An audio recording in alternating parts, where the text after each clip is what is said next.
beginning. I'm going to put the metronome on for a bit. I think my pacing was pretty good, but I might have rushed a little bit.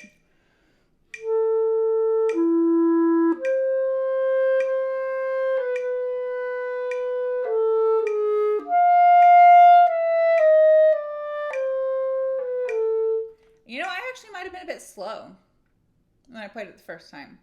But I really think that's fine. The 52 is just a height marking. It's not a rose marking. So I think I would probably say like 48 to 52. We'll put a question mark next to that.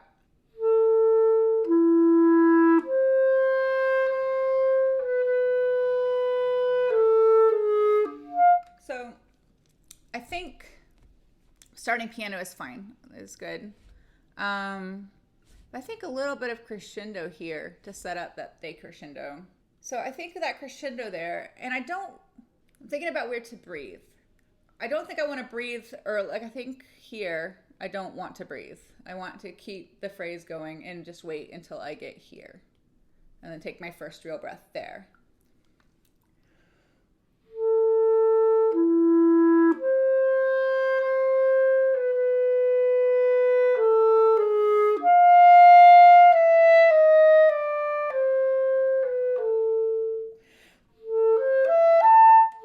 I need to make more of that crescendo too, I think. I didn't do a very good job highlighting that. And I guess these are accents through here. I didn't do that much with them before. I want them to be accents, but I don't want them to be too abrasive.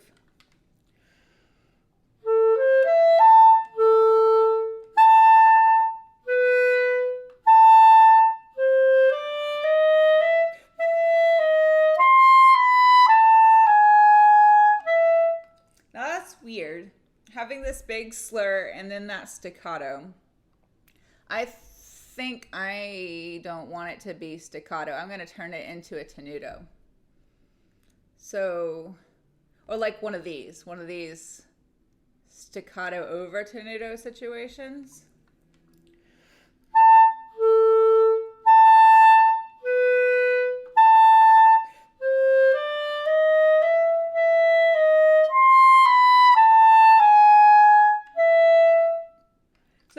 Of space on either side. I mean, there's a rest, but you know what I mean. But I don't want it to be like, I think making it really short would be a really strange thing to do there. I'm gonna keep going. I really want to spend some time on these cadenzas, kind of sorting them out. Let's see, I'll start on the next phrase, middle of the second line.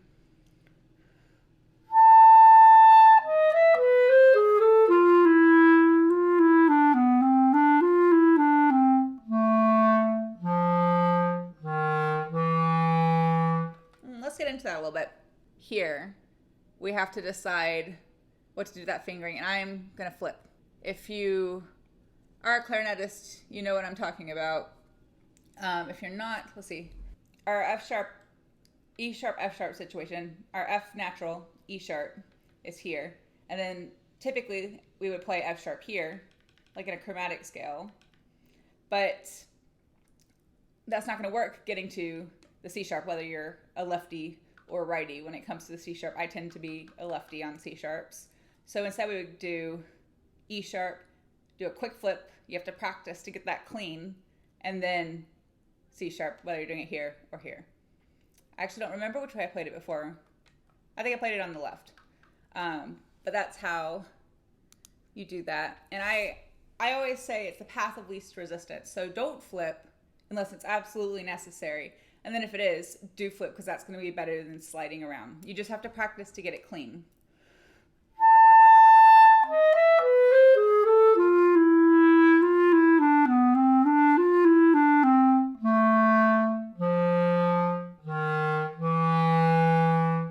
Here where we have the accents, I think I'm going to go ahead and make that forte. I think I like a strong contrast between these accents, this whole moment in the beginning.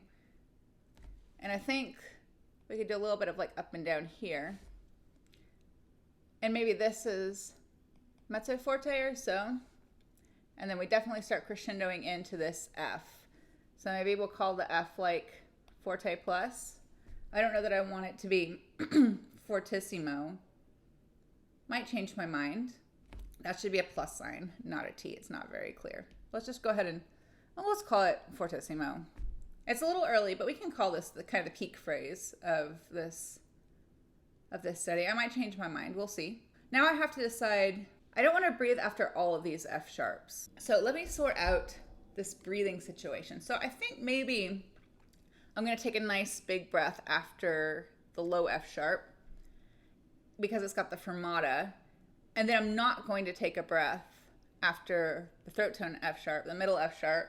And then I might take like a quick breath there to make sure I can finish that out. Well, I might take a quick breath there, but I also might take it here. Actually, I'll probably definitely take that breath there, but I'll give myself this one here as like an option. So let me try that. I'm gonna try getting into that F sharp again from that previous phrase.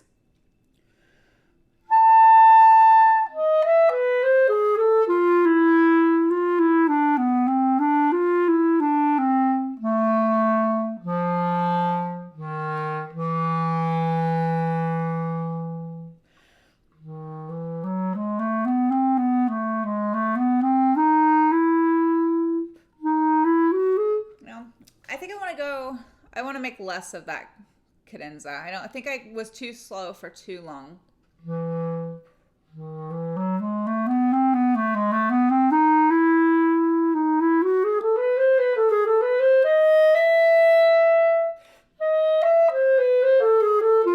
Let's spend a little more time on these cadenzas. So the standard approach for cadenzas is you're going to go slower, and then you're going to go faster, and then you're going to go slower, and then you're going to go faster, etc. So I want this part here to go faster into that F sharp. I want to move faster into that F sharp. And I think I want to slow down on that descent. I'll get into that a little bit.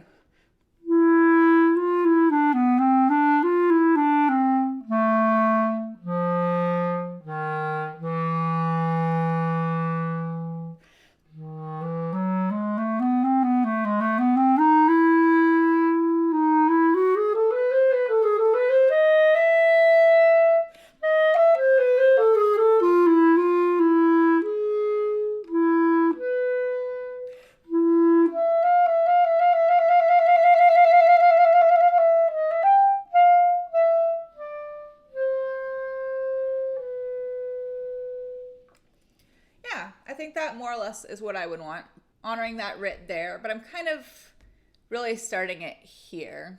I feel like cadenzas, I like to not make too firm of a decision on how I'm going to play it, like on day one or even week one. I kind of like to start, like, really get a feel for it, get it under my fingers, and then once I feel like the notes are really under my fingers and in the technical side I have learned well, then I'll kind of really develop the pacing. But that's more or less what I want. This isn't like a massive cadenza. I'm gonna keep going after the pause. So this is fourth line from the top.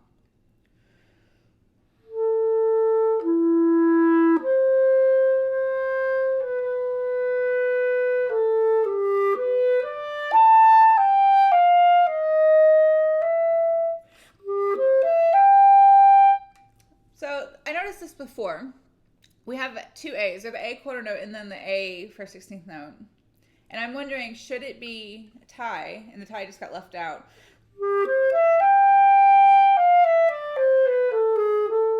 Or should it be rearticulated?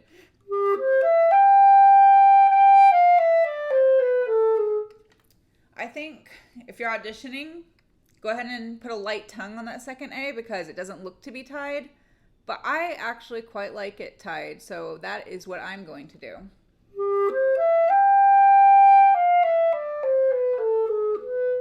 And this is the fingering spot I messed up before. I'm usually a lefty on C sharp, but I am going to be a righty right here so that I can do left hand B and then right hand on the D sharp, because on my current instrument, soon to be my old instrument, I do not have the alternate D sharp key. So there I messed it up before, but this is one of those places where right hand C sharp is better.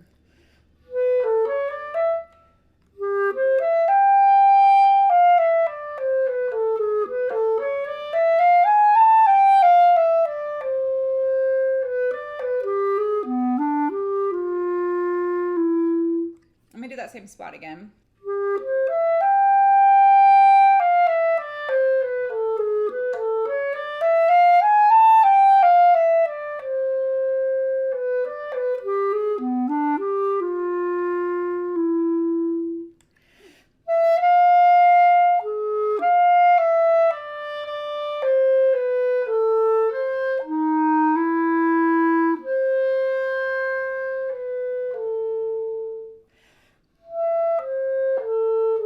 So let's talk about this a little bit.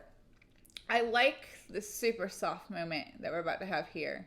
I don't think I want to get too loud too soon. My mezzo forte here, I think I might be fairly conservative with it because I do want to do this crescendo here, but like I find this confusing. We have forte and then we have forte. So like what is happening in between? So I think we'll call this like forte plus. This is like the moment, like the peak of the phrase.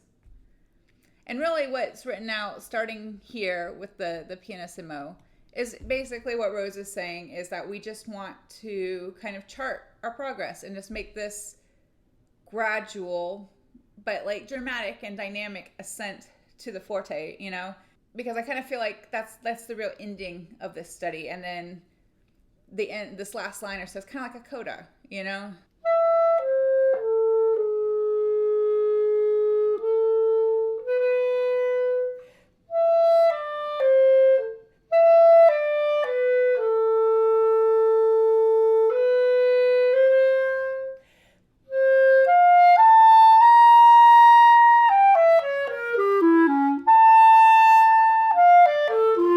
Oh, I see what he means now. There's a spit bubble.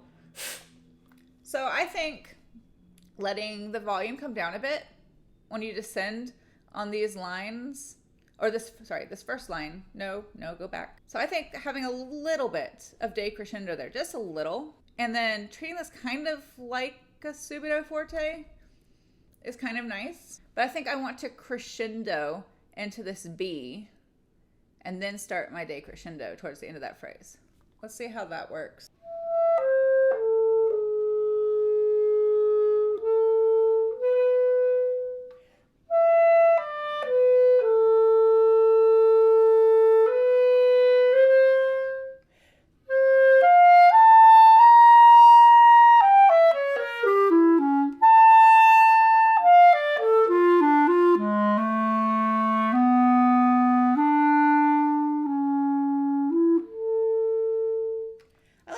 I was worried I wouldn't have enough air, but it worked out. So I think I would make a mental note just to get a really big breath there to make sure I could finish it out.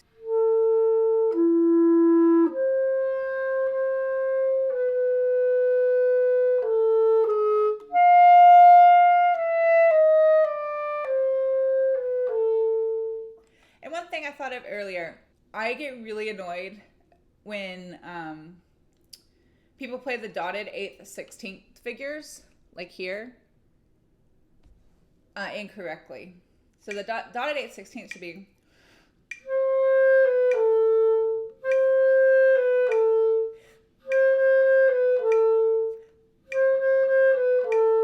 So we want to make the difference. Normally I would say a way to trick yourself into making sure you make that really big distinction is to over-exaggerate the dotted 8th rhythm and delay the 16th, but because this is so slow and we do have these double dotted 8th 32nd figures, we want to make sure that there's a clear distinction between those two. So the double dotted 8th 16th is very different. That's very different from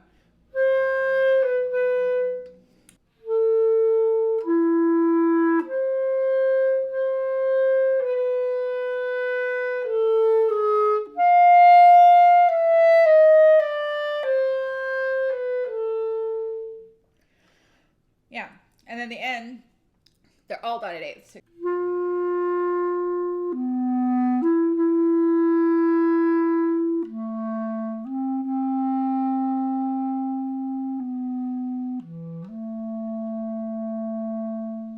So I think I'm going to go ahead and play this through. I'm going to check in with my tempo once more before we start. I've downgraded to 50. I was at 52 at the beginning, and now we're at 50.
I'm going to pick it up back at the theme after the cadenzas.